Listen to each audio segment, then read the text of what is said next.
صلو علیہ وآلہ صلو علیہ وآلہ۔ صحیح بخاری شریف حدیث نمبر 56۔ حضور پاک صلی اللہ علیہ وآلہ وسلم نے فرمایا کہ بے شک تو جو خرچ کرے اور اس سے تیری نیت اللہ کی رضا حاصل کرنی ہو تو تجھ کو اس کا ثواب ملے گا، یہاں تک کہ اس پر بھی جو تو اپنی بیوی کے منہ میں ڈالے۔ صحیح بخاری شریف حدیث نمبر 57۔ حضرت جریر بن عبداللہ رضی اللہ تعالی عنہ نے کہا کہ میں نے نبی کریم صلی اللہ علیہ وآلہ وسلم سے نماز قائم کرنے اور زکوٰۃ ادا کرنے اور ہر مسلمان کی خیر خواہی کرنے پر بیعت کی۔ صحیح بخاری شریف حدیث نمبر 58۔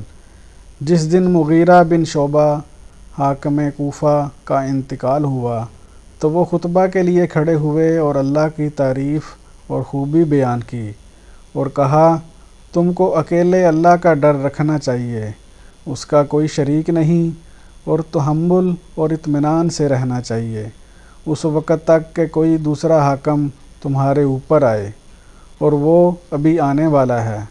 پھر فرمایا کہ اپنے مرنے والے حاکم کے لیے دعائے مغفرت کرو کیونکہ وہ مغیرہ بھی معافی کو پسند کرتا تھا۔ پھر کہا کہ اس کے بعد تم کو معلوم ہونا چاہیے کہ میں ایک دفعہ نبی کریم صلی اللہ علیہ وآلہ وسلم کے پاس آیا اور میں نے عرض کیا کہ میں آپ صلی اللہ علیہ وآلہ وسلم سے اسلام پر بیعت کرتا ہوں۔ آپ صلی اللہ علیہ وآلہ وسلم نے مجھ سے ہر مسلمان کی خیر خواہی کے لیے شرط کی، بس میں نے اس شرط پر آپ صلی اللہ علیہ وآلہ وسلم سے بیعت کر لی، بس اس مسجد کے رب کی قسم کہ میں تمہارا خیر خواہ ہوں۔ پھر استغفار کیا اور ممبر سے اتر آئے۔ صحیح بخاری شریف حدیث نمبر 59۔ ایک بار نبی کریم صلی اللہ علیہ وآلہ وسلم لوگوں میں بیٹھے ہوئے ان سے باتیں کر رہے تھے، اتنے میں ایک دیہاتی آپ کے پاس آیا اور پوچھنے لگا کہ قیامت کب آئے گی؟ آپ صلی اللہ علیہ وآلہ وسلم اپنی گفتگو میں مصروف رہے۔ بعض لوگ جو مجلس میں تھے کہنے لگے آپ صلی اللہ علیہ وآلہ وسلم نے دیہاتی کی بات سنی لیکن پسند نہیں کی، اور بعض کہنے لگے کہ نہیں بلکہ آپ نے اس کی بات سنی ہی نہیں۔ جب آپ صلی اللہ علیہ وآلہ وسلم اپنی باتیں پوری کر چکے تو میں سمجھتا ہوں کہ آپ صلی اللہ علیہ وآلہ وسلم نے یوں فرمایا وہ قیامت کے بارے میں پوچھنے والا کہاں گیا؟ اس دیہاتی نے کہا یا رسول اللہ صلی اللہ علیہ وآلہ وسلم میں موجود ہوں۔ آپ صلی اللہ علیہ وآلہ وسلم نے فرمایا جب امانت ایمانداری دنیا سے اٹھ جائے تو قیامت قائم ہونے کا انتظار کر۔ اس نے کہا ایمانداری اٹھنے کا کیا مطلب ہے؟ آپ صلی اللہ علیہ وآلہ وسلم نے فرمایا کہ جب حکومت کے کاروبار نالائق لوگوں کو سونپ دیے جائیں تو قیامت کا انتظار کر۔ صحیح بخاری شریف حدیث نمبر 60۔ عبداللہ بن عمر نے کہا کہ ایک سفر میں جو ہم نے کیا تھا نبی کریم صلی اللہ علیہ وآلہ وسلم ہم سے پیچھے رہ گئے اور آپ صلی اللہ علیہ وآلہ وسلم ہم سے اس وقت ملے جب عصر کی نماز کا وقت آن پہنچا تھا۔ ہم جلدی جلدی وضو کر رہے تھے، پس پاؤں کو خوب دھونے کے بدل ہم یوں ہی سا دھو رہے تھے۔ یہ حال دیکھ کر آپ صلی اللہ علیہ وآلہ وسلم نے بلند آواز سے پکارا دیکھو ایڑیوں کی خرابی دوزخ سے ہونے والی ہے۔ 2 یا 3 بار آپ صلی اللہ علیہ وآلہ وسلم نے یوں ہی بلند آواز سے فرمایا۔ صحیح بخاری شریف حدیث نمبر 61۔ حضور پاک صلی اللہ علیہ وآلہ وسلم نے فرمایا کہ درختوں میں ایک درخت ایسا ہے کہ اس کے پتے نہیں جھڑتے اور مسلمان کی مثال اسی درخت کی سی ہے، بتاؤ وہ کون سا درخت ہے؟ یہ سن کر لوگوں کا خیال جنگل کے درختوں کی طرف دوڑا۔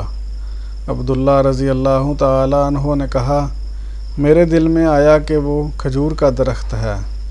مگر میں اپنی کم سنی کی شرم سے نہ بولا۔ آخر صحابہ نے نبی کریم صلی اللہ علیہ وآلہ وسلم ہی سے پوچھا کہ وہ کون سا درخت ہے؟ آپ صلی اللہ علیہ وآلہ وسلم نے فرمایا وہ کھجور کا درخت ہے۔ صحیح بخاری شریف حدیث نمبر 62۔ حضور پاک صلی اللہ علیہ وآلہ وسلم نے فرمایا کہ درختوں میں سے ایک درخت ایسا ہے کہ اس کے پتے نہیں جھڑتے، اور مسلمان کی بھی یہی مثال ہے، بتلاؤ وہ کون سا درخت ہے؟ یہ سن کر لوگوں کے خیالات جنگل کے درختوں میں چلے گئے۔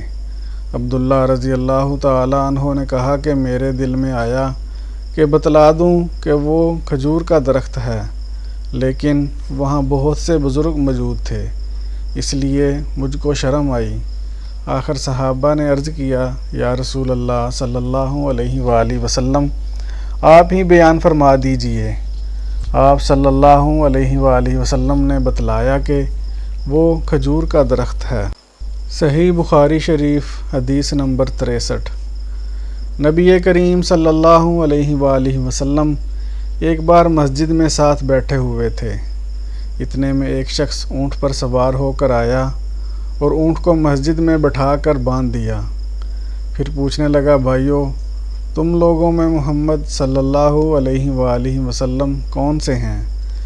نبی کریم صلی اللہ علیہ وآلہ وسلم اس وقت لوگوں میں تکیہ لگائے بیٹھے ہوئے تھے۔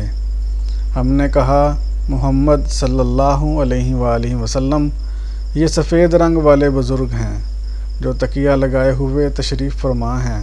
تب وہ آپ صلی اللہ علیہ وآلہ وسلم سے مخاطب ہوا کہ اے عبد المطلب کے فرزند۔ آپ صلی اللہ علیہ وآلہ وسلم نے فرمایا، کہو، میں آپ کی بات سن رہا ہوں۔ وہ بولا، میں آپ صلی اللہ علیہ وآلہ وسلم سے کچھ دینی باتیں دریافت کرنا چاہتا ہوں اور ذرا سختی سے بھی پوچھوں گا، تو آپ صلی اللہ علیہ وآلہ وسلم اپنے دل میں برا نہ مانیے گا۔ آپ صلی اللہ علیہ وآلہ وسلم نے فرمایا، نہیں، جو تمہارا دل چاہے پوچھو۔ تب اس نے کہا کہ میں آپ کو آپ کے رب اور اگلے لوگوں کے رب تبارک و تعالیٰ کی قسم دے کر پوچھتا ہوں، آپ صلی اللہ علیہ وآلہ وسلم کو اللہ نے دنیا کے سب لوگوں کی طرف رسول بنا کر بھیجا ہے؟ آپ صلی اللہ علیہ وآلہ وسلم نے فرمایا، ہاں یا میرے اللہ۔ پھر اس نے کہا، میں آپ صلی اللہ علیہ وآلہ وسلم کو اللہ کی قسم دیتا ہوں، کیا اللہ نے آپ صلی اللہ علیہ وآلہ وسلم کو رات دن میں 5 نمازیں پڑھنے کا حکم فرمایا ہے؟ آپ صلی اللہ علیہ وآلہ وسلم نے فرمایا، ہاں یا میرے اللہ۔ پھر کہنے لگا، میں آپ کو اللہ کی قسم دے کر پوچھتا ہوں کہ کیا اللہ نے آپ کو یہ حکم دیا ہے کہ سال بھر میں اس مہینہ رمضان کے روزے رکھوں؟ آپ صلی اللہ علیہ وآلہ وسلم نے فرمایا، ہاں یا میرے اللہ۔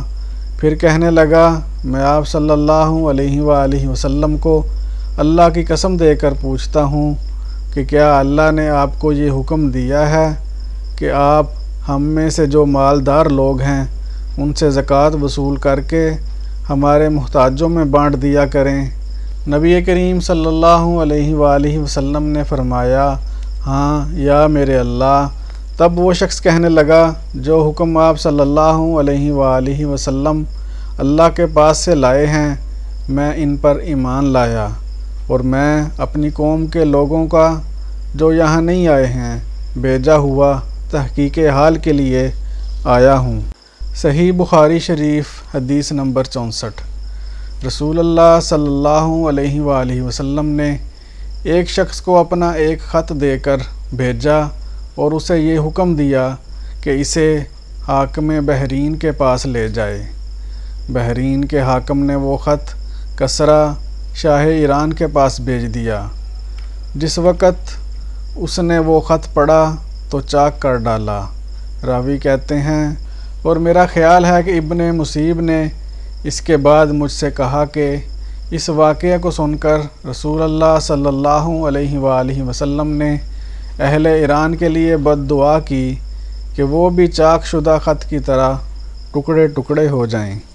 صحیح بخاری شریف حدیث نمبر 65۔ رسول اللہ صلی اللہ علیہ وآلہ وسلم نے کسی بادشاہ کے نام دعوت اسلام دینے کے لیے ایک خط لکھا یا لکھنے کا ارادہ کیا تو آپ صلی اللہ علیہ وآلہ وسلم سے کہا گیا کہ وہ بغیر مہر کے خط نہیں پڑھتے، یعنی بے مہر کے خط کو مستند نہیں سمجھتے۔ تب آپ صلی اللہ علیہ وآلہ وسلم نے چاندی کی انگوٹھی بنوائی جس میں محمد الرسول اللہ کندہ تھا۔ صحیح بخاری شریف حدیث نمبر 66۔ ایک مرتبہ رسول اللہ صلی اللہ علیہ وآلہ وسلم مسجد میں تشریف فرما تھے اور لوگ آپ صلی اللہ علیہ وآلہ وسلم کے ارد گرد بیٹھے ہوئے تھے کہ 3 آدمی وہاں آئے۔ ان میں سے 2 رسول اللہ صلی اللہ علیہ وآلہ وسلم کے سامنے پہنچ گئے اور ایک واپس چلا گیا۔ راوی کہتے ہیں کہ پھر وہ دونوں رسول اللہ صلی اللہ علیہ وآلہ وسلم کے سامنے کھڑے ہو گئے۔ اس کے بعد ان میں سے ایک نے جب مجلس میں ایک جگہ کچھ گنجائش دیکھی تو وہاں بیٹھ گیا، اور دوسرا اہل مجلس کے پیچھے بیٹھ گیا، اور تیسرا جو تھا وہ لوٹ گیا۔ تو جب رسول اللہ صلی اللہ علیہ وآلہ وسلم اپنی گفتگو سے فارغ ہوئے تو صحابہ رضی اللہ تعالیٰ عنہم سے فرمایا کہ کیا میں تمہیں 3 آدمیوں کے بارے میں نہ بتاؤں؟ تو سنو، ان میں سے ایک نے اللہ سے پناہ چاہی، اللہ نے اسے پناہ دی، اور دوسرے کو شرم آئی تو اللہ بھی اس سے شرمایا کہ اسے بھی بخش دیا، اور تیسرے شخص نے منہ موڑا تو اللہ نے بھی اس سے منہ موڑ لیا۔